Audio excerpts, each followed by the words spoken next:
Halo Solar Mystic, kembali dengan saya Doko di Bermain Jiwa. Kamu mungkin sudah tidak asing dengan Law of Attraction, tapi kali ini saya akan coba bagikan tips terkait Law of Luck atau singkatannya LOL ya. Jadi ketika kita bicara tentang keberuntungan, ada pertanyaan besar. Jadi keberuntungan itu datang pada kita atau kita bisa menciptakan keberuntungan?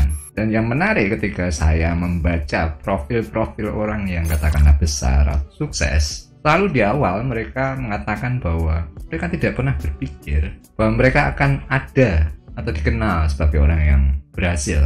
Nah, dari situlah kemudian saya berpikir, lalu apa definisi keberuntungan? Nah, berikut ini adalah beberapa hal yang saya coba kumpulkan, pelajari, dan bisa menjadi tips bagaimana kita bisa menciptakan keberuntungan. Nah, poin paling utama dari setiap orang yang sukses itu biasanya karena mereka fokus pada dirinya. Mereka tidak fokus pada hasil. Jadi orang yang dikatakan sukses biasanya dia adalah pembaharu atau pelopor. Artinya dia bukan pengikut. Nah, orang-orang yang tidak mengikuti ini pasti mereka lebih percaya pada ide-idenya. Jadi ini yang saya tangkap dari orang-orang yang pada akhirnya tidak pernah menyangka bahwa dia akan berhasil. Jadi pertama kali orang sukses itu adalah pelopor. Jadi di sini ada rumusnya. Orang yang beruntung itu adalah yang pertama kali. Semakin banyak yang mengikuti, pengikutnya akan semakin berkurang peluangnya. Kemudian yang kedua, keberuntungan seseorang itu berhubungan dengan bagaimana dia mempersepsikan tentang peluang. Jadi keberuntungan itu sendiri kan hanyalah momentum saat harapan kita ketemu momentumnya dengan penawaran atau kesempatan atau peluang. Jadi ada beberapa level bagaimana kita mendekat pada keberuntungan. Orang umumnya mindsetnya menunggu kesempatan. Oke. Kemudian yang lebih cerdas di atas itu biasanya mereka jeli membaca peluang. Tapi orang-orang yang benar-benar pionir itu mereka menciptakan peluangnya sendiri. Jadi mereka menghasilkan sesuatu bukan untuk berkompetisi. Karena kalau berkompetisi artinya kan masih ada semacam kondisi untuk menyamai atau mengikuti. Maka mereka yang punya nama besar ini yang tadi saya katakan sebagai pelopor. Artinya kalau begitu keberuntungan itu mestinya bisa diciptakan. Keberuntungan itu sendiri kombinasi antara tadi harapan dan kerja keras. Nah, orang yang fokus pada dirinya, pada ide-idenya, mereka bekerja keras untuk itu dan harapan mereka besar. Nah, itu juga yang saya pelajari kenapa ya orang-orang barat itu kok lebih maju. Nah, kelebihan orang-orang timur seperti kita itu konsisten. Kalau kalian perhatikan dulu sebelum zaman internet ya, mereka yang legend misalnya di kuliner itu biasanya hanya melanjutkan tradisi. Nah, sekarang tidak bisa lagi karena informasi begitu masif ya. Nah, orang-orang barat itu mereka fokus ke riset dan inovasi. Jadi itu sebabnya kita selalu menjadi pengkonsumsi, pengikut bangsa yang hanya menjadi nomor 2. Nah, berikutnya tentang hukum keberuntungan. Kalau di Law of Attraction selalu kan dikatakan kita harus belajar visualisasi. Nah, orang-orang yang katakan legend yang benar-benar menjadi pionir tadi, mereka tidak bervisualisasi. Kalau kamu belajar visualisasi artinya kamu masih terpisah, masih berupaya. Mereka yang sukses itu karena mereka bermimpi. Jadi bukan sekedar hanya visualisasi, bahkan mereka hidup dalam mimpinya. Karena mereka hidup dalam mimpinya, kekuatannya adalah mereka tidak peduli pada tantangan. Jadi poin positifnya apakah nanti benar itu berhasil atau tidak? Ini yang membedakan antara kita dalam level mimpi dan visualisasi.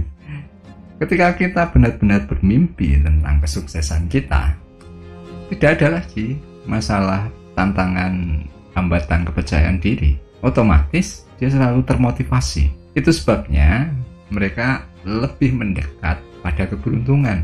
Lalu berikutnya, bagaimana kita mendekat pada keberuntungan yang saya pelajari dari mereka yang pionir. Kebanyakan mereka itu selalu berpikir atau fokus pada hal positif. Mereka selalu fokus pada hal yang baik dari setiap upaya yang mereka lakukan meskipun itu buruk secara hasil. Jadi kalau kita sederhanakan, proses hidup itu sendiri hanya bertahan dan berkembang. Nah, kebanyakan orang, siapa sih yang tidak suka keamanan dan kenyamanan? Jadi secara setelan alam bawah sadar, kebanyakan manusia pasti cenderung bertahan. Jadi pikiran negatif itu adalah mewakili naluri atau insting kita pada kondisi aman dan nyaman. Nah, ini kaitannya kalau dengan cakra, itu adalah cakra dasar dan cakra sakral. Cakra dasar itu keamanan, cakra sakral itu tentang kenyamanan atau kenikmatan. Orang-orang yang pioner itu kebanyakan justru di awal-awal melampaui pemikiran logis. Jadi ada beberapa hal yang serupa ya, bertahan dan berkembang, positif dan negatif, logika dan rasional. Jadi ketika ada suatu hal yang sifatnya ide baru yang menjadi mimpi mereka, orang kan kebanyakan butuh validasi.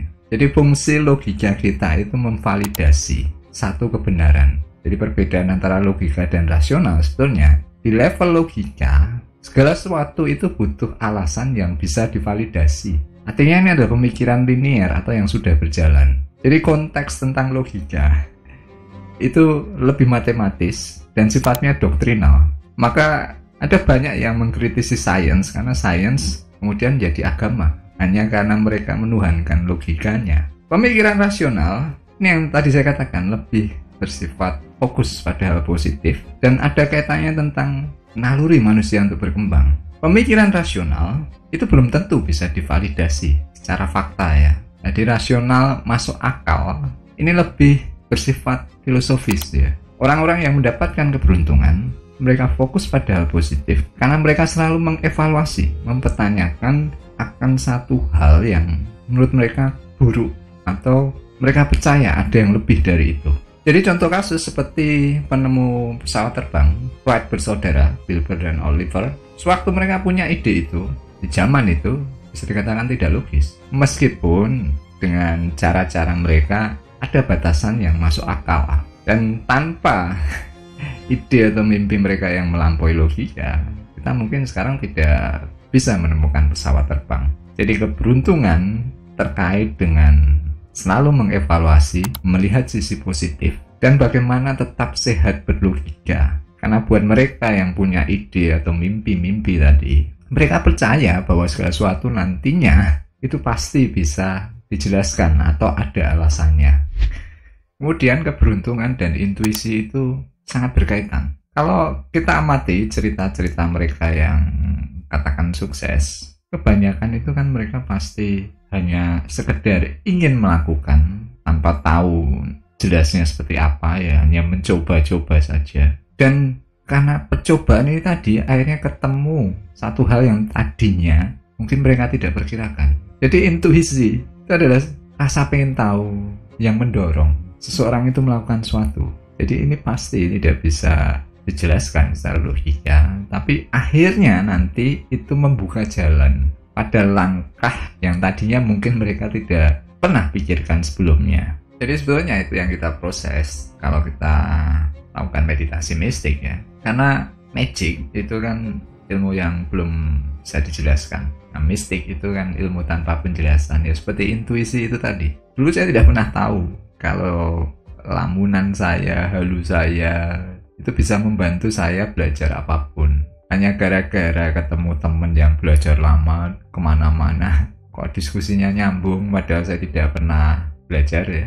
Nah dari situ yang akhirnya mendorong saya, oh berarti sosok yang saya temui entah itu benar atau tidak, di level realitasnya itu membantu. Jadi meditasi mistik itu fokus pada informasinya ya, sosoknya segala macam itu hanya jalan ya, seperti tadi. Intuisi itu seperti membukakan celah-celah di mana suatu itu bisa kita capai yang tidak pernah mungkin terpikirkan sebelumnya.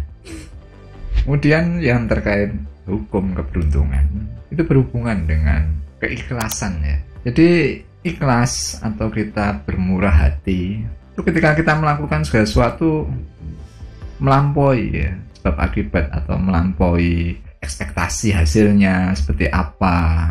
Nah demikian pula kebanyakan orang-orang beruntung itu seperti itu. Hal yang bisa divalidasi kalau kamu melakukan sesuatu dan kamu merasa bahagia, merasa puas, di level energi itu sebenarnya kamu memberikan kebahagiaan dan kepuasanmu. Ini bukan tentang wujudnya ya.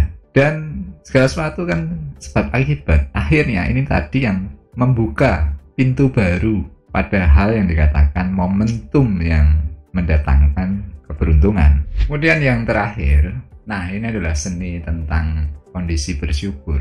Di poin sebelumnya tadi, orang-orang yang beruntung itu mereka selalu melihat sisi positif ya, buruk apapun. Nah ini kan sebenarnya yang dikatakan orang yang bersyukur.